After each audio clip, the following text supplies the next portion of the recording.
Hey everyone, Meet Kevin here. Welcome back to another episode of the Meet Kevin Show. Today we have Lima, a startup, a founder of a startup, Aurora, a mental health platform here, and has worked and works with Softwhite Underbelly on interviewing and monitoring folks who need help in our society. Welcome aboard, Lima. Hopefully, I introduced you perfectly. If I messed anything up, let me know. But I just want to say I'm so happy to have you here, and I'm so excited to talk about homelessness in California and fixing California. Me too, and thank you so much for having me. I really appreciate it. Absolutely. So tell me, get us started. How do we fix it? And we've got such problems here in California, and we got to fix them.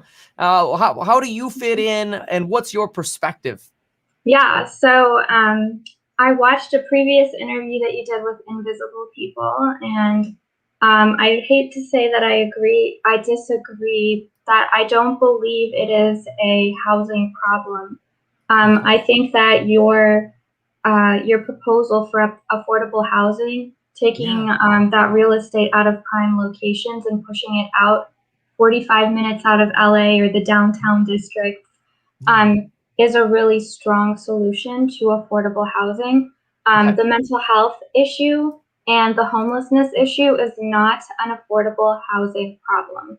It is an issue of people who are unable to make decisions for themselves because they have mental illness, and drug addiction affects the brain, and targets parts of the brain that basically shut down. So it's very challenging for someone to think into the future.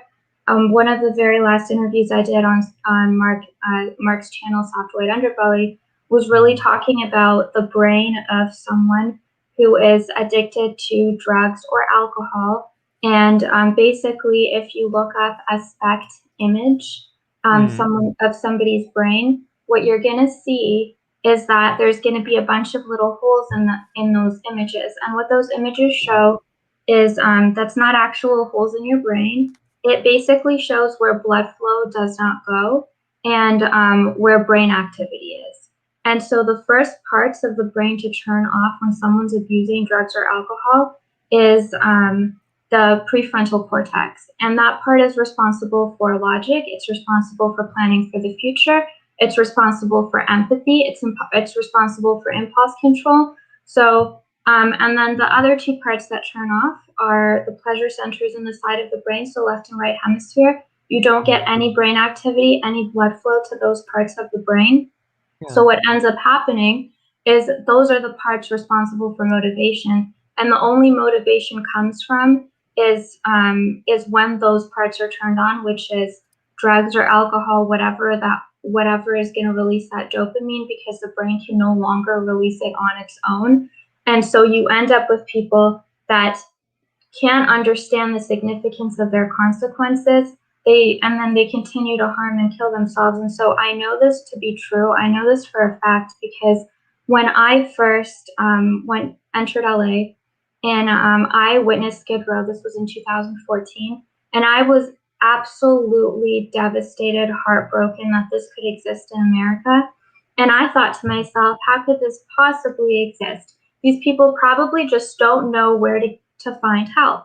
So I was going to do this thing, which I was going to call a week on Skid Row, and basically film myself homeless for a week.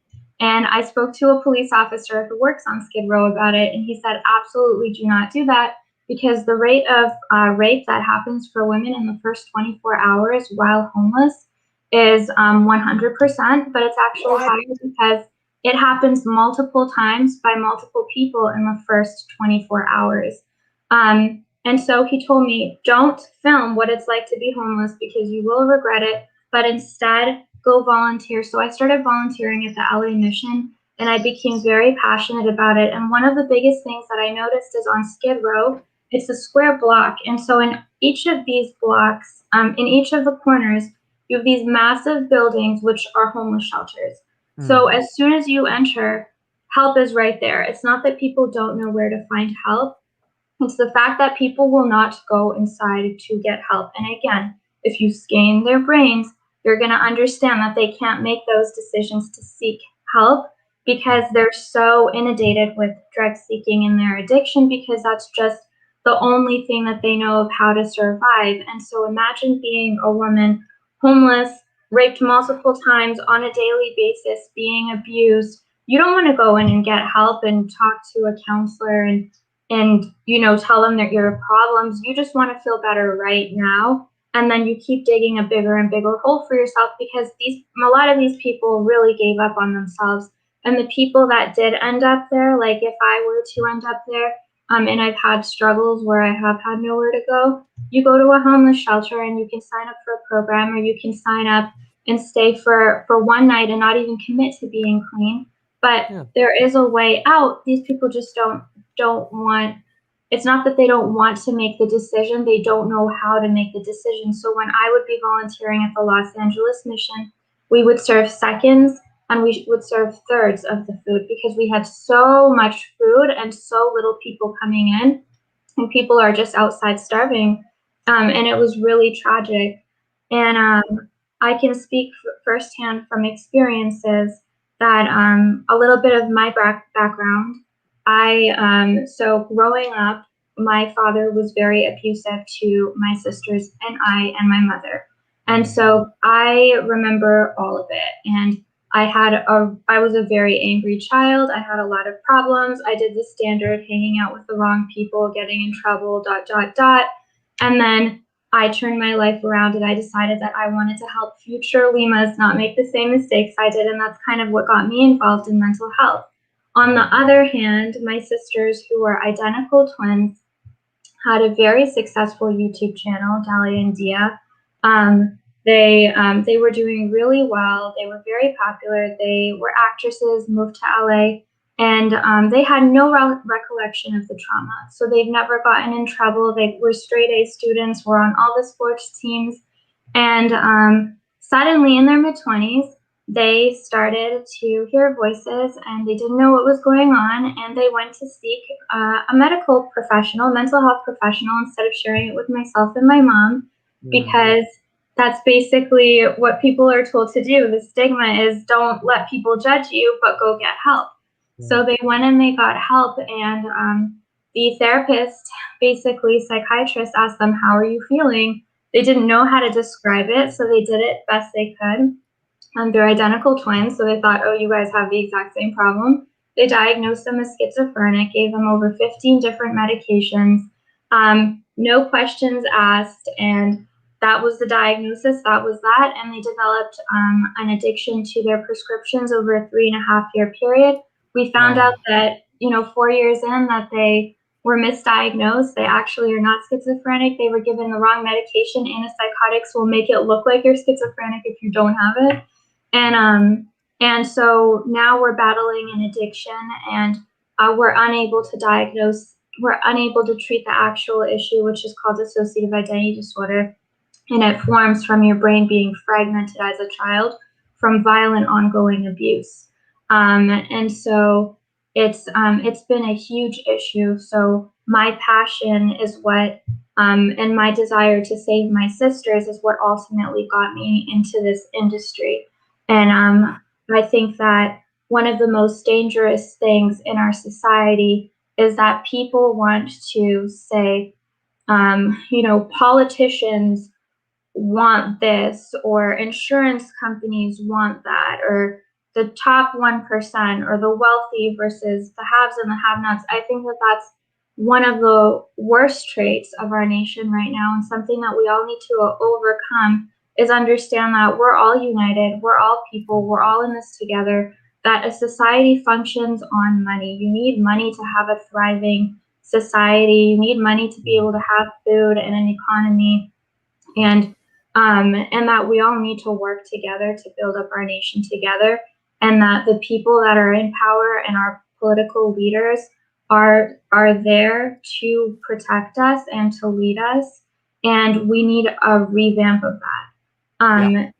And so I think like that's the most fundamental understanding, because right now mental health care is so inaccessible for my sisters. They've been to over 60 treatment centers each, so over 120 over a 5-year period, and they've relapsed every single time. Same with 90% of Americans. 90% of people that go to rehab relapse. And the treatment centers cost on average 45,000 per month per patient. Oh, Insurance companies are dumping so much money into this, but they refuse to cover more than 30 days of treatment. Most people have been using or self-medicating, and self-medicating doesn't have to be drugs or alcohol. It could be high-risk behaviors. It can be gambling. It can be self-harm. It can be overeating or restricting food. It comes in a lot of different forms, but I think the key factor is that most people have been doing this way of feeling better, this method of coping for 15 years or more. And then oh, you expect 30 days of what's covered by insurance to fix 15 years of behavior. That's not going to happen, which is a relapse rate. So then a lot of people blame it on insurance companies. Why are they not paying a year or more? And so what Aura, what my startup is all about is treating mental health like physical health. And so there is a law. It's called the Mental Health Parity and Addiction Equality Act. And so it's a law that is put there for insurance companies that they have to treat mental health like physical health and cover it the same. They do not do that. And the reason for that is because it's not really enforced and it's so costly for them. So instead of pointing the finger at insurance companies or insurance companies pointing the finger at, treatment centers and saying, well, your failure rate is 90%. And then treatment centers going back, well, it's 90% because you only cover 30 days and we're just fighting back and forth. And then people will say, well, the politicians and the government and people are not putting money where it needs to be. And we need to stop pointing fingers and we just need to restructure and reset. So it's a very, very, very costly because these people need 24-hour supervision. They need professionals talking to them. They need to work through a lot of traumas. It's a devastatingly difficult job to deal with people that are hurting themselves and that might necessarily hate you when you show up at work in the beginning because they don't want the help. And so what we need to do is we need to really identify where are the issues and how can we reassess this. And so what we've identified with Aura is the problem is that they're not getting enough days. So 30 days is not enough. But at the same time, it's very expensive. And it's not very expensive because these treatment centers are trying to make a ton of money, and some of them are. But the ones that do want to provide help, it's just an expensive process. A lot of people are working at these facilities, and these patients need a lot of care.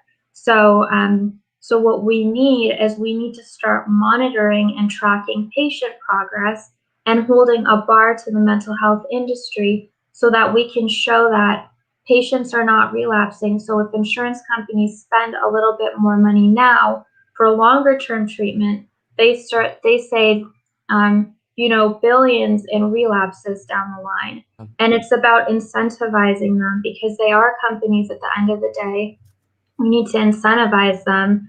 And we also need to incentivize our healthcare workers and treatment centers to do the best job they possibly can with each of these patients by holding the bar up.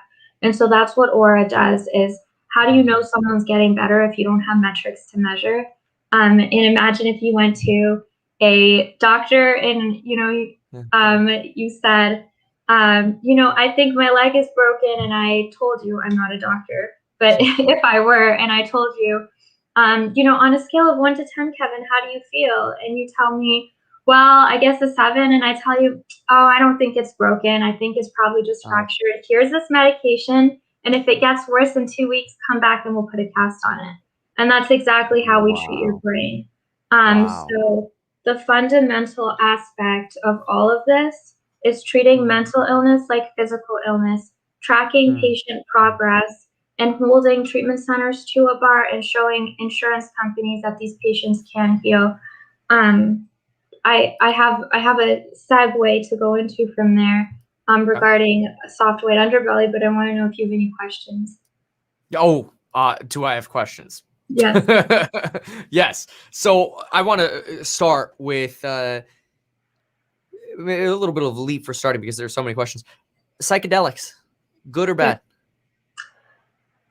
So there's a lot of studies that show psychedelics to be very helpful with trauma, and I'm definitely behind that research. I support it, but I do not support anybody using marijuana or psychedelics recreationally. I do believe in marijuana as a medicine. I do believe in psychedelics as a medicine, and I always think that someone should be present that's a professional when we're going in that aspect. What is so and a lot of the research on psychedelics shows that really for them to be successful, I imagine you know this, is that you need that monitoring and that constant support, that this is like a 2-3 month process, which really reiterates what you're potentially even longer, which reiterates what you're saying with this 30 days is a joke. You're just getting started. So what's the barrier to this beyond the insurance, the 30 days, which is probably the biggest barrier? Is it why and why is it so expensive? Is it because the people who need help are not centralized? Like if they were all in one place, can this be done cheaper? Or is it because everything's so scattered? Are there privacy issues with monitoring patients? Tell me about those things. Are you referring to treatment in general or psychedelics? Oh, and so sorry, back to sort of mental health in general. Treatment in general. So the issue is that there's not enough beds, there's not enough facilities, there's not enough mental health professionals to treat the number of patients that need help. And so that's why I originally designed Aura, because it's a way to track people. It's a telehealth platform, but there's also things that enhance treatment. So to make that 30 days as effective as possible through virtual reality and implanting memories in people's brains, because when you're actually doing it, and right now therapy is I'm teaching you how to be calm while you're calm. Imagine you're traumatized, imagine you're triggered by something, imagine your drug of choice, or imagine you're in an environment where abuse happened, and then let's do some type of skill or exercise. Oh, wow. And then when you're out in the real world, you get that fight or flight feeling. You never had it while you were in treatment. And then you're like, what do I do? What do I do? I remember before I was in treatment, this glass of, Miller of Light or whatever helped me. Yeah. So it's like, so that's where the virtual reality play comes in. But in terms of the current crisis that we're facing, treatment centers are state-funded facilities, like Medicare, Medi-Cal, something that's typically covered by insurance, is very backed up. So you're waitlisted for a bed. Someone that's suicidal and is like, I have a drug addiction, I'm finally ready to get help, and you tell them, okay, we'll put you on a wait list. That person might change their mind tomorrow. Wait. I mean, there are always all these commercials about suicide prevention. Call this number. I've never called the number. The number is a joke, because those hotlines, they actually have a script of basically rhetorical questions that they talk to you, but they get you to basically answer your own questions, so that the script is, how can we make this conversation as short as possible so that we can answer as many phone calls as possible. So you're rewarded for the shorter phone calls. No. Like McDonald's, how quickly can you get the microwave order done? Basically, but it's because so many people are calling in, and so they also have policies in place where they don't answer the same person twice. A lot of these people want to just talk to somebody. So so they just want to go on and on and on. But if you respond to them in kind of a rhetorical way, and you kind of, so there's like a psychology behind it. But yeah, they're not meant to, a lot of the stuff that we really have in place right now is not meant to solve the problem. It's meant to just be a Band-Aid.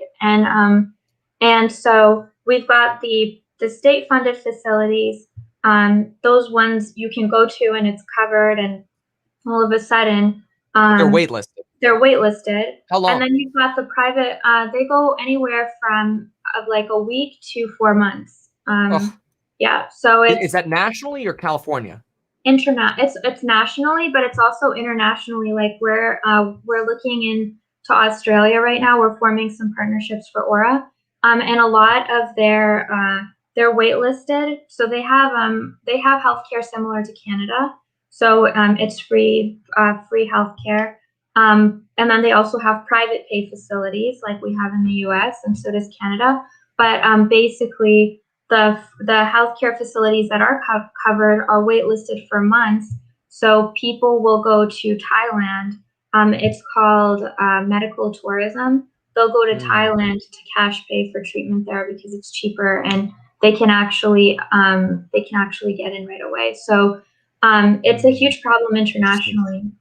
Yeah, I'm just I saw a note that in California they have these mandated minimum or sort of maximum wait times to get an appointment. But I want to ask you, so if you go in, I think with an urgent care appointment or whatever, you still have to wait multiple business days, but you need like prior authorization from the insurance. I doubt somebody who's living on the street is able to get this prior authorization. So say you try to get an appointment at a provider, it seems like you're probably at least booking out. I think it's 15 business days or 10 business days, something like that for mental health appointment.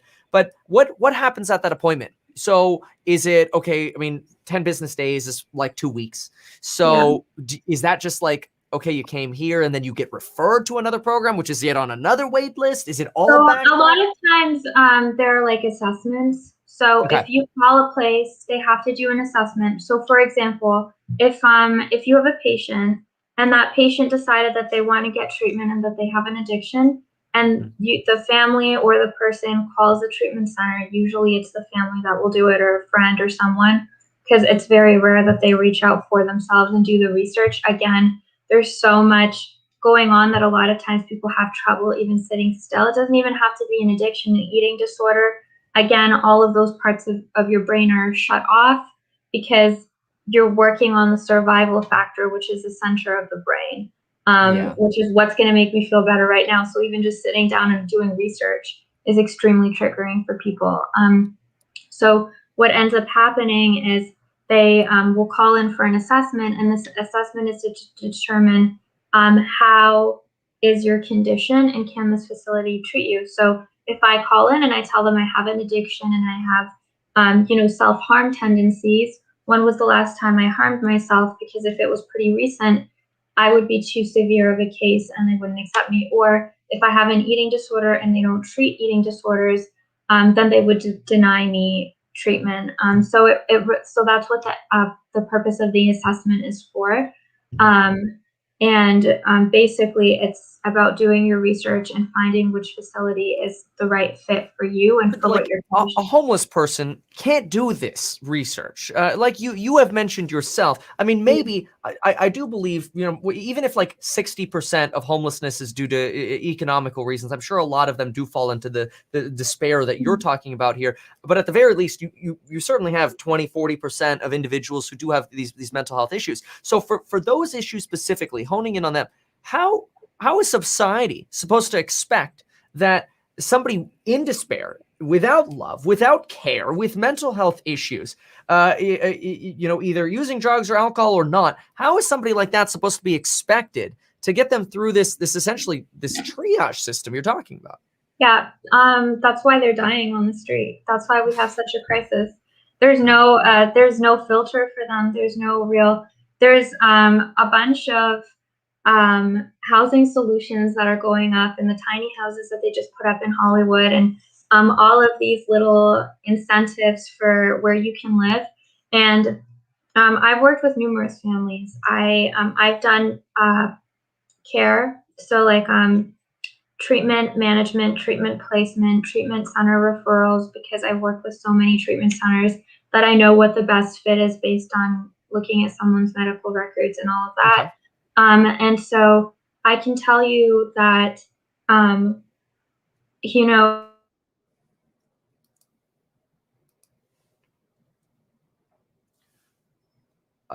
Lima, I think I may have lost you there. Maybe in the comments. There we go. There we go. I see. Can you see me again? You're good. Back to it. Cool.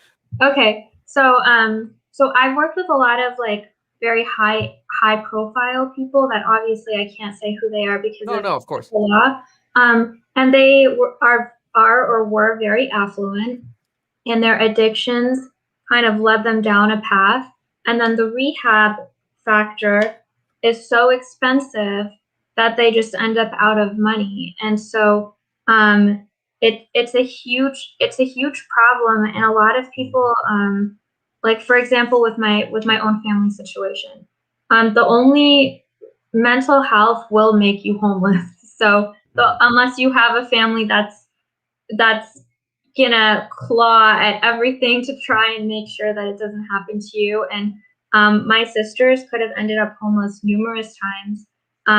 My mom is such a saint, but she's a huge enabler, and she will give them whatever they want, and she'll be heartbroken if she says no. And so she's gotten them numerous places, and I've seen this with other people as well. Family members will pay for housing and will pay for this, but if the person feels awful, the inside of their home will look awful, and also they'll let bad people into their home, and then all of a sudden it turns into a Skid Row like environment. Yeah. So it's Now, not a housing. you mentioned though tiny homes. Yeah. Who or for whom are those appropriate? And what services are necessary in these communities? Because I think I think we can both agree with this. Homelessness is much more than a missing roof. It's much more than that.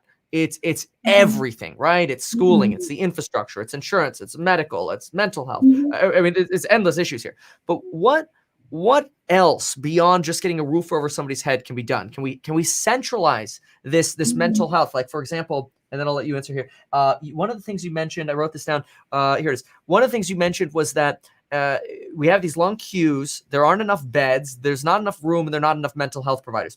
If we had a centralized area, or many different centralized homeless areas, but in that community, we actually had a mental health area where they can in person track or whatever. What do you think? 100% where I was going as well. Yeah. So Okay. yeah, totally agree. So we do have facilities that don't have wait lists. Okay. Those facilities are private pay.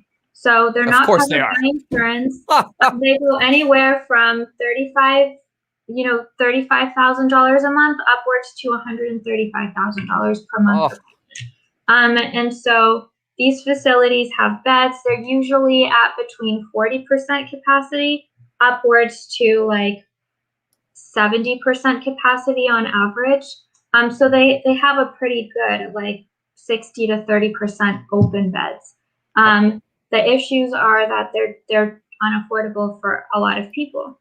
And so, a big part of what I would do to reform mental health is really give some sort of initiative to these treatment centers to I know that you can't pass a law that is like a conflict of interest for a company.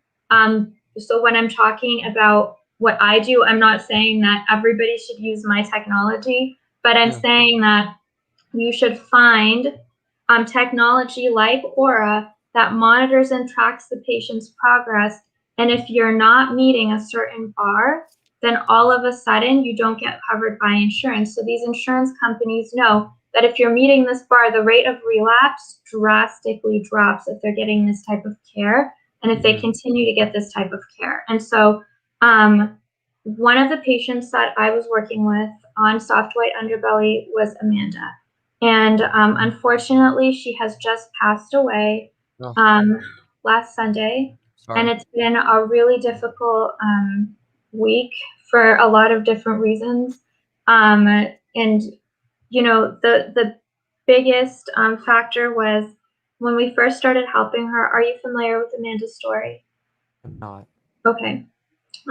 So Amanda was basically, Mark interviewed me on his channel, and we decided that we were going to start a scholarship program, and we're going to start fundraising, and we're going to pay for someone for 1 year of treatment. So we were raising $250,000 to cover 1 year of care for somebody, cash pay, so insurance can't just cut them off, and show you that anyone can be saved. And if you do it right, if you monitor their treatment, and they're not going to relapse. And so we basically asked the viewers to vote for who they wanted, and they voted for Amanda. And at the time, I had no idea who Amanda was. I looked her up on the channel, and when I saw her, I called Mark and I was like, she does not want help. Maybe we accept someone that wants help. Because there were a couple people that said, I'd love to go to treatment, but a lot of times people change their minds, and they don't complete programs, because when you're at first, when you're detoxing, your brain is withdrawing, so you're going through a lot of physical pain, and then the next the next like week to 3 weeks is all you're super depressed, so your brain can't make those chemicals and produce, so for the first month of treatment you're clean, but you're not benefiting from any therapy, because your blood flow hasn't returned to those parts of the brain. They're not really functioning, and a lot of these people have malnutrition. There's a lot of physical issues that come with mental health, and so basically the first month they're super depressed, and then moving forward, they start to get better month by month. And so I told, when I saw who Amanda was, she was in such severe condition that she had lost a drastic amount of weight. She wasn't making sense when she was talking in these interviews. She was violently beaten, so severely, and raped on the street multiple times, where she had lost most of her teeth. And when I got her, her face was deformed from the beatings, and she couldn't speak properly. I couldn't understand what she was saying. So I thought perhaps she had permanent brain damage. And when Mark told me that he had tried to take her to treatment, she became extremely violent in his car and tried to kick the windows out because she didn't want the help. She had just given up on herself. And then when I spoke to him about it, we agreed that we were going to work with Amanda, because if we could prove that Amanda can get better, then no one can say otherwise. And so basically I worked with her family. I worked with her father. I got a court order. We forced her to go to treatment, and she made a miraculous recovery. She was such a superstar and such an incredible person that she watched her old videos on Soft White Underbelly, and she called me and she thanked me for getting her off the street, and would constantly call me and tell me that I'm like a mother to her and that she doesn't really have any family. And we were very, very, very close. I heard from her every day, and I heard from her right before she passed away. She went to sleep and she just didn't wake up. And it was really tragic. It was really shocking. It was really hard to take. But the issue is that we're still waiting for the autopsy, but it was a physical problem. She died of natural causes in her sleep. And they're just trying to figure out what that was. She died under 24/7 surveillance in the treatment center. And the problem was that she was just homeless for too long. So it's being investigated, but they're saying that it could be from the traumatic brain injury that she suffered over her time being homeless so often, plus the long-term drug use. And she abused crack cocaine heavily. So someone like Amanda, who, had she made her own decision, would have continued to be on the street and would have known to just have passed away as, someone that was abusing drugs and a sex worker, and the end. And that's just what happens to people like that. But instead, Amanda shifted her story, and she passed away as someone that got clean, that had forgiven everyone that hurt her, that came to peace, that was talking to patients at the treatment centers and at the treatment center and helping them stay clean and telling them not to leave. And she was just such a beautiful soul that she was getting ready to go back to school to be a certified nursing assistant. Mm. So it's such a tragedy, but it happened because she was allowed to be homeless. And so what I would do, if it were up to me to reform the system, is that nobody would be allowed to be homeless.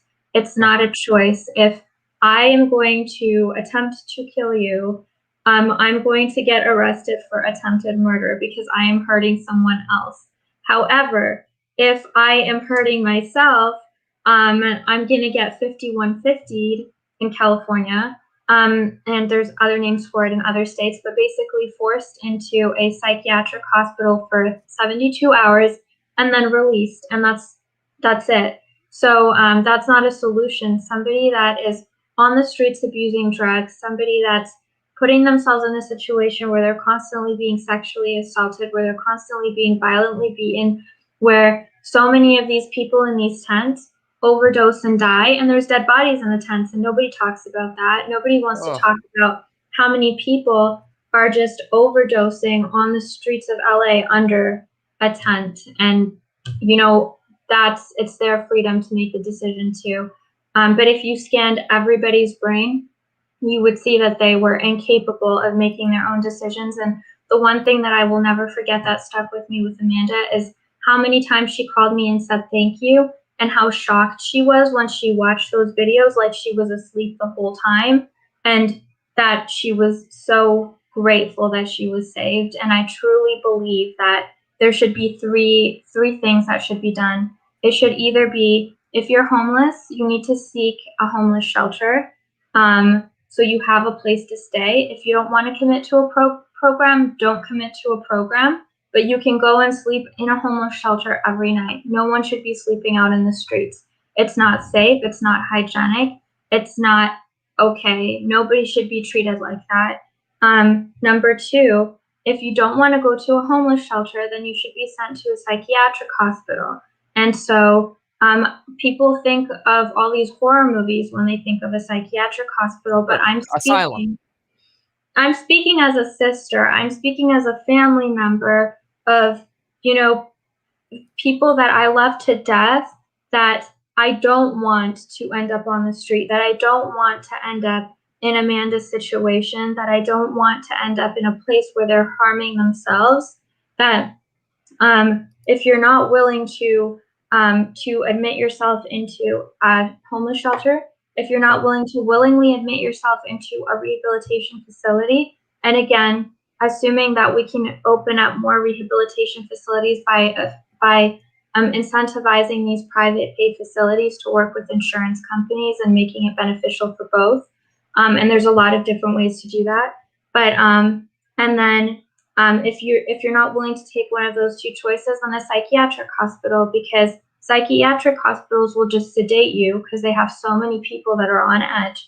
So they give them sedatives, they have a TV room, and they have a bed to sleep in a room, and they check your blood pressure out every now and then. We'll walk up to you and be like, Kevin, any thoughts of suicide today? No? Okay. And then they walk away, and that's your entire day. So Wow. if you don't want to make the commitment to get better, then at least as a family member, I know that you're safe in a psychiatric hospital. And if you want to leave, you're allowed to leave, but you can only leave not on the street, but instead to a rehab where you're willing to go. And if you choose Mm, to leave rehab, you either go back to the psychiatric hospital or you can go to a homeless shelter where sure. you can go back to rehab. Those are the only. And if someone gets very violent, then they should be taken to jail and offer rehab. So right now, about 60% of people in jail are in there for substance-related issues, Wow. and roughly about 60% also have a diagnosed mental health condition, and about 20% of those have a severe mental health condition like To schizophrenia. clarify, the jail, not like prisons, right? Jails and prisons. Okay. Okay. Yeah. So I want to ask you, if what if just as a hypothetical here, you had a field of, let's say, 4 football fields together. So 4 different football fields together. And this became an emergency shelter, and it had all three, rehab section, a psychiatric section, and the homeless shelter. And maybe the homeless shelter portion Yeah. and the rehab center are connected. You know, for example, maybe you have the tiny home community portion Yeah. as the homeless shelter, right? And then over here, you've got a place where you can exercise. There's a cafeteria. You can get 3 meals a day. Yeah. You get clothing. You're Yeah. safe. You know, nobody's beating anybody or raping anybody.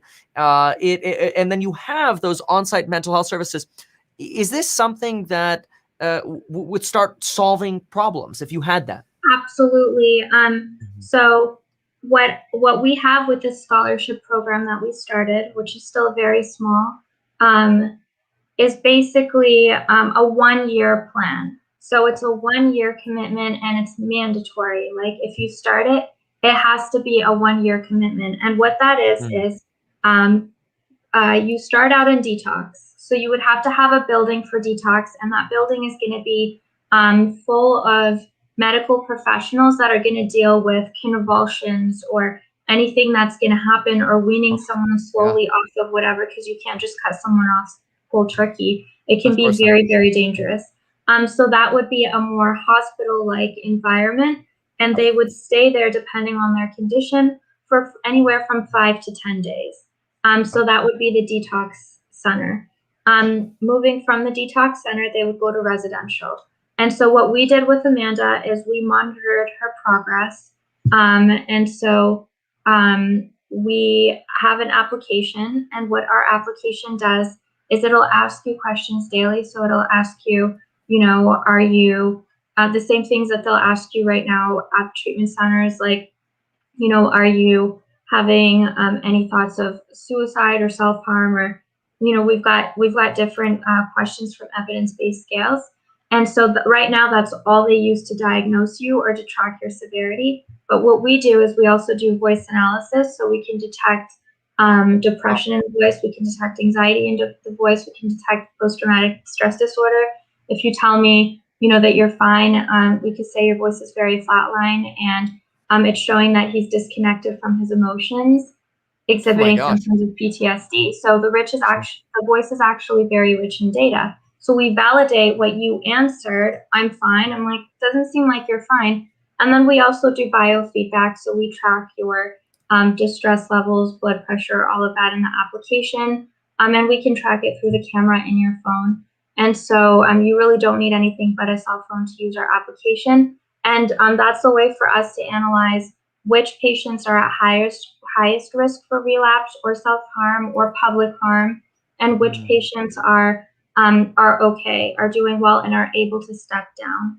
And Mhm. so once you have that, for the more severe patients, you can use something like the virtual reality system. And so with Amanda, what we did, because she was a sex worker and she was also addicted to crack cocaine was her drug of choice.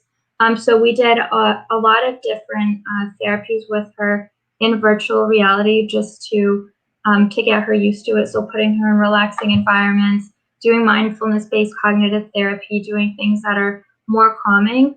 And then her therapist also worked with her by putting her in triggering environments. And before she was cleared to be released into outpatient care, which unfortunately she never had the opportunity to be released because of the tragedy. Gotcha. But Yeah. but before she was cleared for it to be released, we actually put her in a virtual reality version of Skid Row. So there were tents everywhere. There were prostitutes. There was drugs. We measured biofeedback, how she was feeling. We measured how long it took for her to calm down. We measured how long it took for her craving levels to go down. We determined if she was able to use the coping skills and strategies that she learned with her therapist in a triggering environment with the fight or flight feeling. And if she couldn't, her therapist would step in and say, remember what we talked about, relax your shoulders, take a deep breath, Yeah. and then go silent again and let her apply those skills on her own. So we knew that when she was going to be released, she was much less likely to relapse, because she was not as triggered by the sight of a tent or by the sight of someone, harming themselves, or by the sight of seeing prostitutes walking back and forth. And so, not everybody is a 90-day person in residential treatment. Not everyone is. Some people, like Amanda, required 7 months in residential in order to step down. Someone else might only need 3 months. Someone else might need 5 months. So being able, but you can't tell when you just ask someone, how are you feeling? Amanda on day 30 wanted to leave. She was like, I'm fine and everything's good. And she told me the whole time she was just craving crack, like the whole time. And she did an interview 28 days, 90 days sober, 28 days into treatment. And she was heavily craving. So you need to be able to monitor that person, not just go off of what they're saying. We need to inject science into mental health care. So going from having a building for detox, then residential where people live there all together.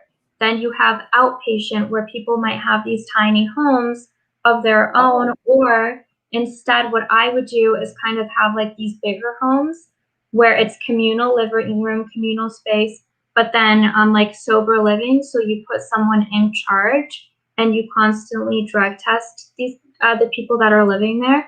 And again, not everyone necessarily has to have an addiction for living there. There could be women with children. I want to ask you there really quick, just on this. What's the difference then between residential and like the tiny homes versus maybe communal homes? Like whether it's tiny home or communal, we could talk about that, but the difference between those two stages, I'm confused there. Yeah. So residential is you live there 24/7. Outpatient is it's a separate building. So you're going to have a home, and there's going to be a separation between you going to the facility during the day. So it's kind of like going to school during the day and then going home. So even if you've got like these 4 football fields and the outpatient facilities all the way over there, but the most important thing in all of the communities that we create, even if it's even not mental health or drug related, and it's just addressing the housing problem. So one of the interesting things that you mentioned was someone renting a $1,500 studio in downtown Los Angeles. Can they instead, for affordable housing, have a $500 a month studio, 45 minutes out? Yes, in theory, but it only works if you have a bunch of things around them, like jobs. If they have to commute 45 minutes into downtown and they don't have transportation. So transportation, jobs, and all of that need to be accounted for to make it easy. It's on this residential. I'm still a little lost here. So you said that's 24/7. Is this like, you can't leave kind of thing? Is that what level 2 is? Residential, you cannot leave. 24/7 gated. Outpatient, you just go there during the day. A lot of these, like, they're like sober living homes. So I'm not a big fan of living by yourself, like these tiny homes, because a lot of people need community if they're struggling. And plus, like, being in such a tiny, what is the guy's name from Invisible People? Gosh, yeah. He does not like the shacks, the metal shacks he calls. Oh my gosh. He called them something for a lawnmower. I thought it was really lawnmower shacks. That's right. So let me ask you that. That's very depressing. So being able to have, a bigger property where you have a room, it's a sober living home. So there's other people in the kitchen cooking. There's but it would be like, this is only for women. This is only for men. So you have that separation. Okay, so that's let me ask you how that. Sober living homes work.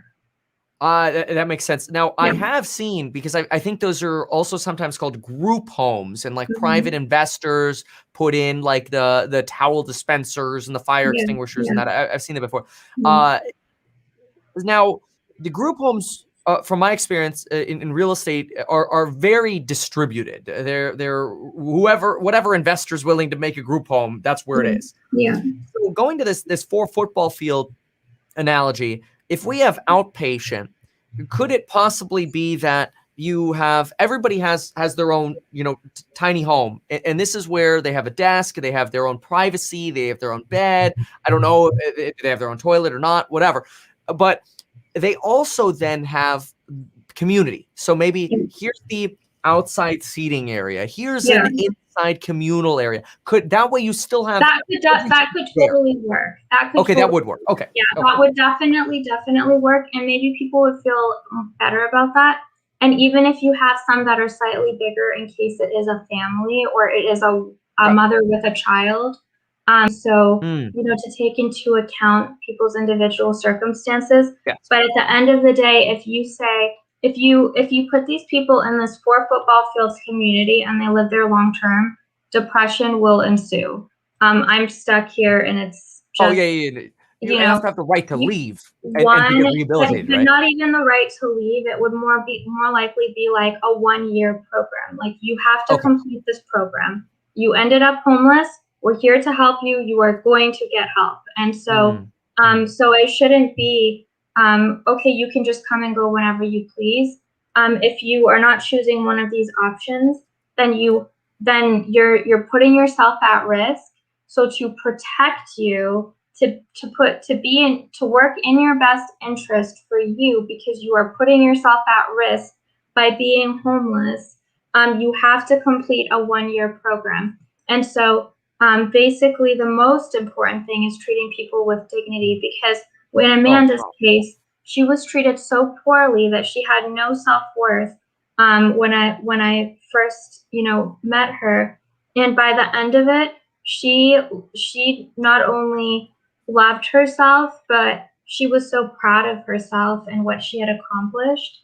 And the reason that I'm so confident in her recovery was because not only was she going around teaching people what she had learned, but she was also um, like really, really proud of how far she'd come. And she dealt with the self-worth factor. So drugs and alcohol are mood alterers. If you don't know how to alter your mood, and when you're not taking anything you feel like you're not enough, and you haven't dealt with why it is, because it doesn't even have to be drugs or alcohol. Like workaholics, I'm not enough, I just have to stay in the office and please people, please as many people as possible, whatever No the idea case what that's is. like. I saw you walking on a treadmill and typing when I was like, Yeah. Kevin. I'm like, So oh, okay. I gotta But yeah. ask you. So the no come and go, the 1 year program, it sounds to me like those are for the people who went through the detox residential then outpatient. What about for the people who have fallen on, like, they're because they're there Yeah. folks who are capable, they Yeah. could get a job, and they just became homeless, they just got Yeah. evicted, they're just at the start. Can those folks be entered directly into outpatient, but then Yeah. maybe have the right, like, here's your key, come and go as you want, try to get a job, you need to be here and shower, you've got that option, something like that? Yeah. So in that case, if they are not abusing drugs and they don't have an eating disorder, and it's not a mental health condition, then what I would do is therapy. So something along the lines of telehealth. So Aura has that in the application. Tracking, regardless, you're going to have to track people's mental health progress, even if it's not an addiction, because it could be anything, and someone could all of a sudden have a bad day and want to end it all. Yeah. So, being homeless is a way of, even if you start off okay, you will become very depressed. You will feel like you're stuck, and you'll end up with a lot of problems. So there needs to be someone for you to talk to. So in that case, the most economical way to do it is telehealth sessions. So they're just video calls while they're being monitored. And then at the same time, you have, you're basically fast tracked. So you don't have to go through detox, residential, outpatient. And so, again, if we base this off of the scholarship program of how we broke it down, what we were doing for Amanda, we did the next step, an outpatient is her going to somewhere during the day, and then having that gap of freedom in the middle of the day, and then having and then being able to come home and sleep. Oh, we lost Lima there for a moment. We'll circle right back. Give it a shot. Lima And returned there's a pretty quickly. Oh, there we go. You're back. You're back. Okay. Yeah. Yeah. So what I was saying is, once you complete residential and you do outpatient, then after that should be telehealth. So just like video calls with someone and job training. So you can And job fast training. track somebody. So job training, and then after that should be job placement, and they should still live in that tiny community. But a big part of that should be financial training, because too many Americans live paycheck to paycheck. Bingo. And the more money they make, the more money they spend. And it's a huge problem. And it's because the education is not there. So a part of that should be, financial education with the job training, job placement. They should be allowed to live there for a certain amount of time, while like 3 months while they're in their job saving money, and then help them find a home, affordable living somewhere outside of the community. Sure. But they continue to do the telehealth sessions. I want to ask you this, if you don't mind. I want to know, how do you, I mean, let's say you had 100 throughout the state of these 4 football field communities, and each of them, or maybe they're larger, maybe they're 8 football fields, whatever's required, and you had 500 people or 500 person capacity at each. Maybe you have 200-300 of them, whatever we need. Probably closer to 300 at this point. Can you, or rather, how can you compel people to go? Because I do think that you the have people to force it has to be a choice of the state. You have to force it. Okay. You have to. If I can't get somebody to come in and have a meal in a homeless shelter, not commit to being clean, not commit to anything, just walk in, eat, and you can leave. Just have a meal. I can't even get them, and I can see them outside the windows just laying on the streets, and they're so skinny. You have to be able to say, you hurting yourself is you hurting a person. So you are not allowed to hurt a person in this country. And because you're making these poor decisions, and because you're physically incapable of making, because it's a proven fact that the brain of someone abusing drugs cannot function in these ways until you get clean enough to be able to say, oh, okay, I get it now. Thank you. This is similar to why suicide is actually illegal. It's harming somebody, it's harming yourself. Obviously not punishable if it happened, which is very horrible. But in drawing that distinction there, that it is illegal is what I'm trying to say. But there, I want to ask you actually what some folks are saying in the comments, and that's why not maybe just bring them food? If they're hungry out there, why don't we just go around and deliver them meals? Chipotle does it all day long. Yeah, so I can't speak on behalf of the LA Mission, because I think that there were like some legal things that they weren't allowed to. I don't want to speak on their behalf. I'm not sure why we were not. I was told we couldn't just take the food outside. So I can't speak on their behalf. I'm not sure why. But at the probably same needed time, some hand washing station and some restaurant license. I don't know. There's always something going on. Like if the food sits out and it's meat, and then they eat it, and then something happens, and then you can get sued or whatever the case is. So they have a million things that they have to cover themselves for policies. And I also know someone at Whole Foods told me that the reason, because I remember I went to Whole Foods because I was like, oh my God, they throw away all their food at those bars. They're constantly making fresh food, because psychologically, if you see it's empty, you're gonna put less food at the self-serve bars. But if you see that it's full, even if it's at the end of the night, you're more likely to buy more. So they compost the food. They don't throw it away. They compost it. But I asked them, I'm like, can you just donate it? And there was a legal liability with them donating it. It's sick, and then they sue the Whole Foods and all of that. So they compost all of the food.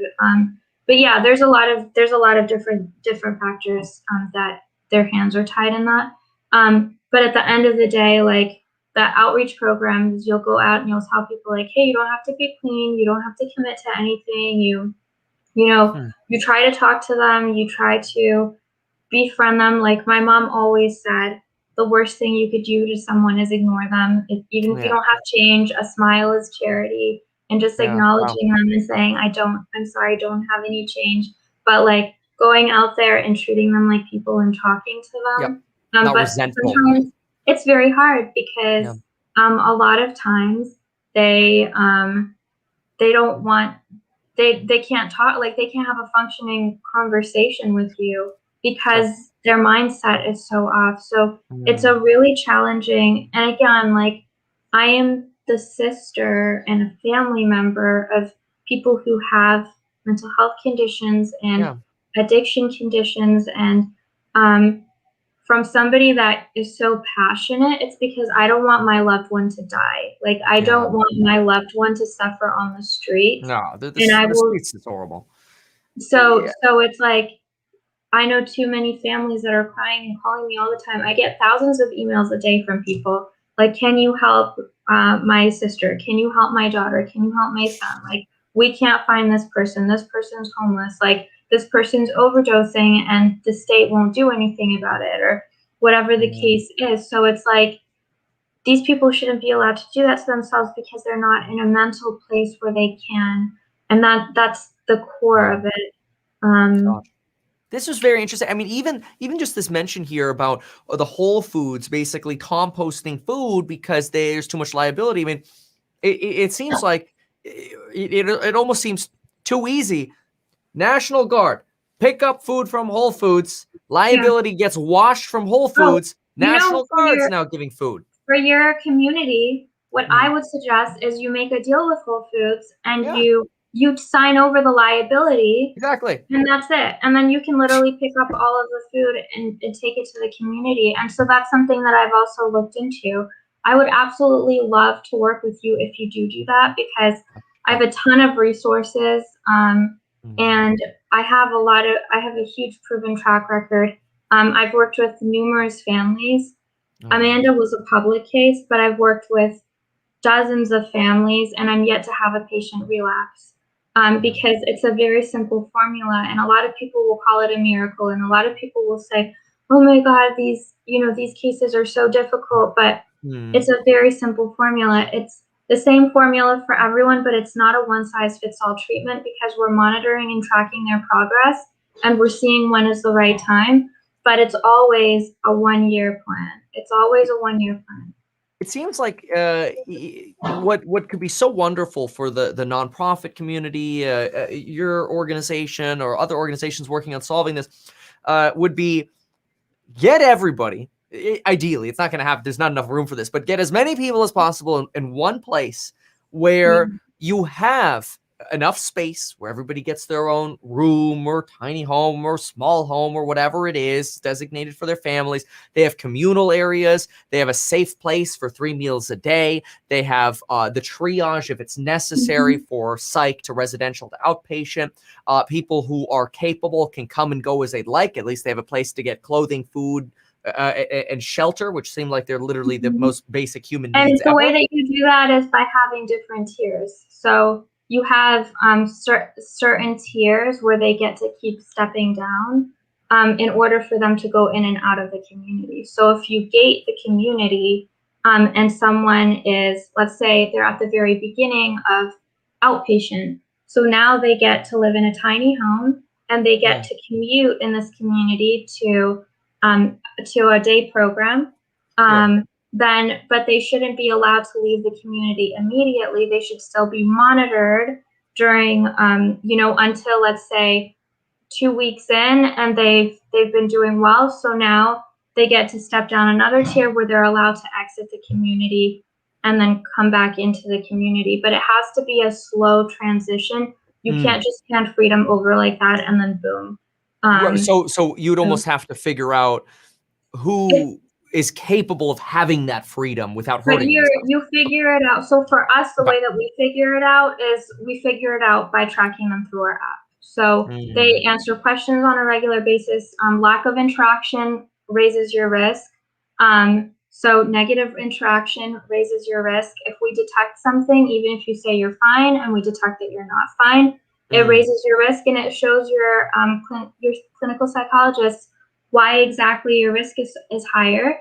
And then and as long as you do your telehealth sessions, and as long as you check in, as long as you show up to appointments, and as Yeah. long as you just maintain that, you can go in and out. But it shows that you were hurting yourself. Now you're in a position where you're not hurting yourself, and you're checking in to show us that you're not planning on harming yourself, and that you're leveraging the resources that we are gifting you. This is a gift. This is not a punishment. The Right. people of this community should always be treated with love and with care and with dignity, and shown that you deserve better. You deserve better. And at the very beginning, they're not going to believe it because they have a lot of self-loathing for what's happened to them. But eventually, if they continue to be treated with dignity and told, what do you want to do? Like, we're going to job train you. We're going to help you get your own place. We're going to help you have a savings account. Like, what is it that we can help you do? What do you want to accomplish? If they're treated where you can't leave, you're an addict. Like, you should never call someone an addict, or a person that abused a substance because they didn't know what else to do. So it's a common thing. A lot of people do it. And a lot of people abuse other things. It doesn't just have to be drugs. So everyone has a vice, and everyone's a work in progress. And as long as that's the foundational understanding, it will be very successful. If it's a place where it's like, oh my God, I don't want to be sent there, it'll be very traumatizing for people. So we want it to be a place of hope and a place of health and education. Gosh, I mean, this has been so insightful, because I mean, really, it's so real and so human, and it's so devastating to see basically society just, that's please hide it, it's the scum or whatever, it's so There's wrong, it's so wrong, There's and 66,000 people on Skid Row. There's yeah. 66,000 people with untapped potential that could add so much value. And there's a reason that people end up addicted. Like, a lot of the people that end up so far deep into addiction are actually so creative, and their brain just functions differently. And um, and So if you sad. can get them to redirect their focus from just feeling better day to day to being creative and focusing on something positive, I don't believe in living day to day and one step at a time. And that works for somebody, but sometimes that works for some people, but not all people. I believe in telling people to focus on something different and tracking them and helping them understand. And at the end of the day, if when you do better in that community, and now you're responsible for someone else in that community, or maybe you can bring someone else in or invite them, kind of like an exclusive club, where you help someone else. It will make that person feel like they have a purpose in their life, that what happened to them wasn't for nothing. And like, begging groceries at Ralph's is not a purpose. No, But, yeah, so it's not just a job that people are looking for, but jobs need to be filled. So it's like, meaningful. It's something how can you want to you do something meaningful, yeah. exactly. So if your job is not fulfilling, how can your life still be fulfilling? If you are doing something, what is the next step to the next thing that you want to do? So that's kind of like where we really want to push it. Wow. Wow. This has been incredible. Thank you so much. I think it's really a massive issue, and I think there's so many ways to help homeless folks much better than our government has been, and that society has been. And really, it's the government's responsibility. That's the Yeah, buck stops at the government at this point. It's gotten to a level yeah, where the I mean, look, I think we're on the same page here. yeah, It's a yeah. disaster, and it needs a lot of help, and hopefully it can change. How can people learn more about your organization and get in touch with you? Yeah, so they can go to www.meetaura.io. That's our website. And so if you're a healthcare worker and looking to use Aura technology in your practice, you can just email us at healthcare@meetaura. If you're a family member, you can email. Looking for support, you can email family support@meetaura. We do get flooded with emails, so I apologize. we're still a very small startup, a very small team. So if it takes me a little while to get back to you. And then you can also check out exclusives on my Instagram at Lima from Aura. So that's where I put most of what's going on day to day. And then you can check out my interviews on Mark's channel, Soft White Underbelly. And that's just, if you look me up, Lima, Soft White Underbelly, you'll find that. Wow. But Wow. yeah, and This then has the been petition and the scholarship program that we're trying to grow is on my Instagram. So it's the link in bio if you want to support that. I ended the one that we were doing for Amanda because she passed away. And so now it's more of a general fundraise. So if we grow it big enough, we're going to start opening up applications to viewers. And so what I've been doing is basically for treatment-resistant patients where families are having trouble getting their loved one to go to treatment because they're denying it, I'm helping them get conservatorships and court orders and ordering that 1 year of care, and then helping with the 1 year planning, exactly how I did for Amanda. But again, if you, fingers crossed, you've got our votes. I can't vote because I'm Canadian, but my husband. So if you, if you win governor of California, then I'm happy to help with Aura however I can and put our technology into all of these facilities.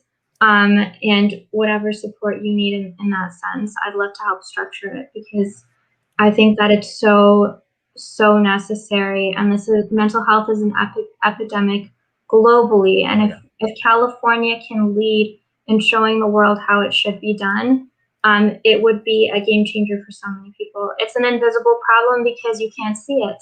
So it's really hard to treat, but with Aura, we show you can see how people feel, and that's the biggest part is, using technology and uniting together. We also have a petition where we're mandating insurance companies and treatment centers to start using technology. So you can look that up at change.org. Wow. Wow. Absolutely incredible. I mean, your insights have been so phenomenal. Thank you so very much. With that said, then, folks, if you found this interview exciting, well, it's sad, but if you found it insightful, I think is the better way to put it, then do consider sharing the video, like the video, subscribe. Check out Lima on Instagram and it's down in the description as well. Thank you so much for being here. Lima, stand by, folks. I'm going to go ahead and end the broadcast. If you want to support the campaign to replace Gavin Newsom, who's doing nothing about this homeless emergency, go to meetkevin.com. Consider donating and supporting the cause. Thank you, everyone, for being here. And Lima, stand by.